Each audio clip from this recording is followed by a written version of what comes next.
मैंने अपनी आंखों का चश्मा बदल लिया है। क्या आपने बदला है या जानने की कोशिश करी है कि कौन सा चश्मा पहनते हैं आप?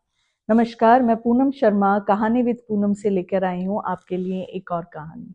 कहानी जो सिर्फ कही नहीं जाती, महसूस करी जाती है। ये कहानी एक रमेश नाम के लड़के की, जो एक अच्छे खासे ऑफिस में जॉब करता था। अच्छा खासा परिवार, बच्चे, पत्नी, एक तरह से करें तो परिवार बहुत खुशहाल था।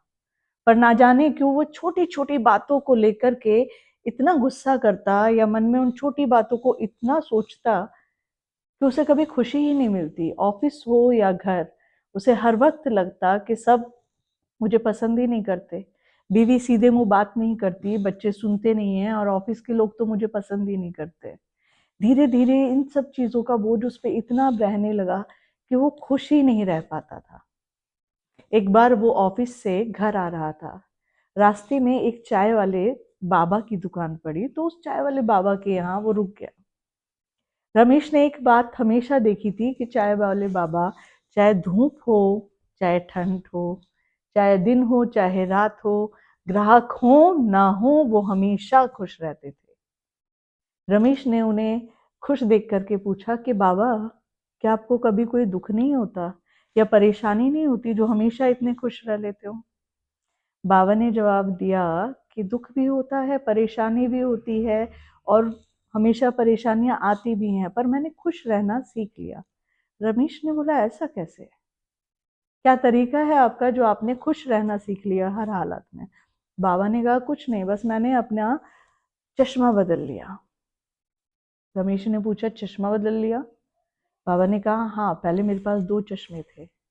एक चश्मा था जिसमें सब में कमी दिखती थी, इसने मुझे ऐसा क्यों बोला, उसने ऐसा क्यों बोला, ग्राहक नहीं आए, आज धूप इतनी ज्यादा क्यों है, ठंड इतनी ज्यादा क्यों पड़ रही है, और मैं धीरे धीरे मन मेरा भारी रहने लगा और हमेशा परेशान रहने लगा।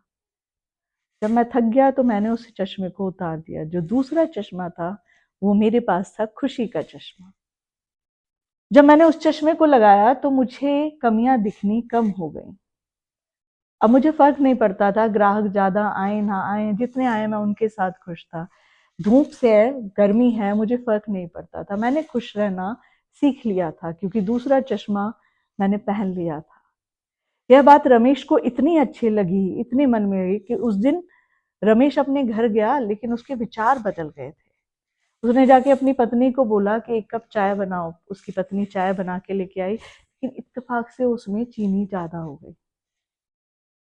पहले होता तो शायद रमेश चिल्ला पड़ता कि पूरे दिन घर में रहती हो, एक चाय मांगी, एक कप चाय भी ढंग की नहीं मिलती।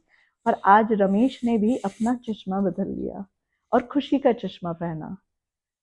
पत्नी ने पूछा, चाय कैसी बनी है? रमेश ने मुस्कुराकर कहा, अच्छी बनी है। पत्नी को बड़ा अचंभा हुआ। वो मुस्कुराई और बड़े प्यार से बोला, सुनो, आज सब ठीक है ना? आप परेशान तो नहीं है? न जाने क्यों आज रमेश को घर का माहौल अचानक से हल्का लगने लगा। जिस तरह से पत्नी ने मुस्कुरा करके उससे उसका हाल चाल पूछा, उसे लगा जैसे आधी टेंशन, आधी परेशानी खत्म हो गई। रमेश उस चश्मे को लगा करके अब सबके साथ खुशी के साथ रहने लगा। अब कोई चिल्लाता तो वो ये नहीं सोचता कि वो मुझ पे चिल्ला रहा है, वो सोचता शायद परेशान होगा। कोई गुस्सा करता तो वो ये नहीं सोचता कि इसने मुझ पे गुस्सा करा, ये मेरी बुराई करी। वो सोचता कि शायद उसने यही मुझ में देखा होगा या शायद मेरी गलती होगी, मैं खुद को सुधार लेता हूँ। रमेश ने अपना चश्मा बदल के अपनी जिंदगी को खुशहाल कर लिया। मैंने भी कोशिश करी है अपना चश्मा बदलने की। क्या आपने करी है? एक बार बदल के देखिए, जिंदगी बहुत सुंदर लगेगी। इसी मैसेज के साथ मैं पूनम शर्मा आपसे विदा लेती हूँ। अगली कहानी में फिर मिलेंगे, कहानी विद पूनम के साथ। नमस्कार।